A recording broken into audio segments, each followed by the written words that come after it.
The real history of Queen Elizabeth, the longest-standing monarchy.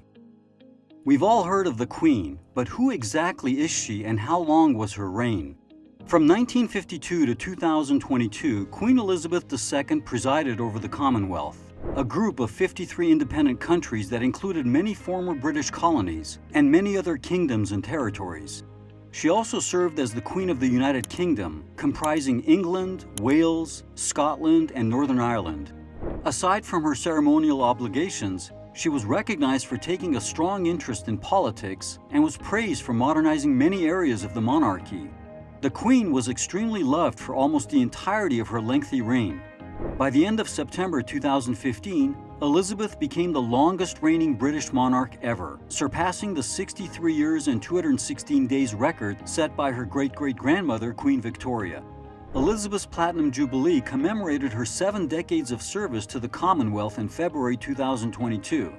Alongside Bhumibol Adulyadej, Rama IX of Thailand, and Johann II of Liechtenstein, her 70-year reign makes her one of the longest-reigning monarchs in the world.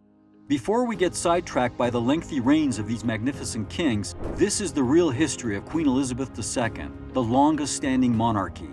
Born on April 21, 1926, Elizabeth Alexandra Mary was the oldest daughter of the Duke of York, Prince Albert, and his lady wife Elizabeth Bowes-Lyon. As her father was King George V's younger son, she had little chance of ascending to the throne. But her uncle, King Edward VIII, abdicated in late 1936 to wed an American divorcee, Wallis Simpson. So George V was crowned George VI, and his daughter, then 10 years old, was declared the heir apparent. The princess studied British history, law, music, and French with private teachers. Her famous love for Pembroke Welsh corgis kicked in her early youth, and by the end of her reign, she had owned more than 30 of the adorable dogs. She was engaged to Prince Philip of Greece in 1947, who, strangely enough, was actually her third cousin.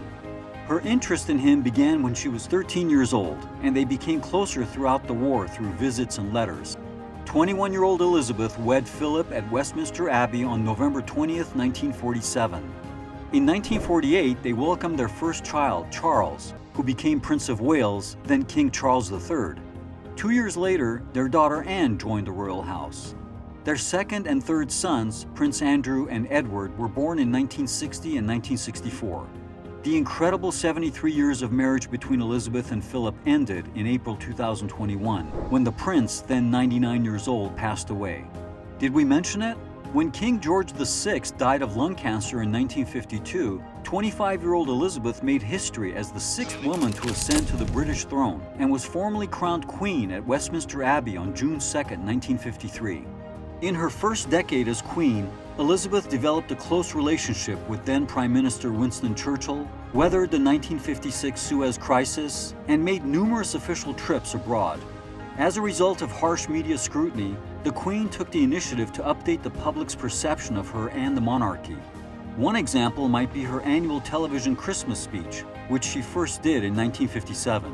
1992, Elizabeth's 40th year on the throne, was also known as the Annus Horribilis for her family, due to the spate of scandals that began with Prince Charles and Princess Diana's split and continued with Prince Andrew and Sarah Ferguson's split and Princess Anne and Mark Philip's divorce. The public uproar over the use of taxpayers' money to restore Windsor Castle following a fire that same year led to the Queen agreeing to pay tax on her personal income. She was rumored to be worth over $500 million and was ranked amongst the wealthiest royals in the world. In another modernizing gesture, Elizabeth consented to open the staterooms at Buckingham Palace for a price when she wasn't in residence. After Charles and Diana's divorce in 1996, Diana was still well adored by Brits and people worldwide. Her untimely passing the following year left Prince Charles with no choice but to propose to his longtime girlfriend Camilla Parker Bowles. The public was overwhelmingly supportive of the Queen's decision to approve their marriage in 2005. Before that time, 2002 commemorated Queen Elizabeth's Golden Jubilee, but her mother and sister's deaths dampened the celebrations.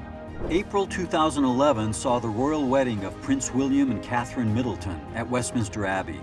The line of succession to the throne of Great Britain continues with the births of their 3 children, Prince George in 2013, Princess Charlotte in 2015, and Prince Louis in 2017. Europe and the rest of the world saw a wave of monarchs abdicating to their successors in 2013, with Queen Beatrix of the Netherlands handing power to her son Prince Willem-Alexander, Albert II of Belgium to his son Philip, and Juan Carlos I of Spain to Felipe VI. Various rumors claimed Queen Elizabeth would abdicate in favor of Prince Charles.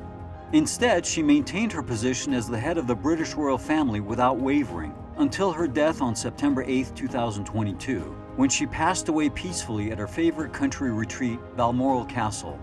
Queen Elizabeth lay in state for 1 day in St. Giles Cathedral in Edinburgh, followed by 3 days in London at Westminster Hall. On September 19th, at her funeral in Westminster Abbey, an estimated 100 world leaders paid their respects.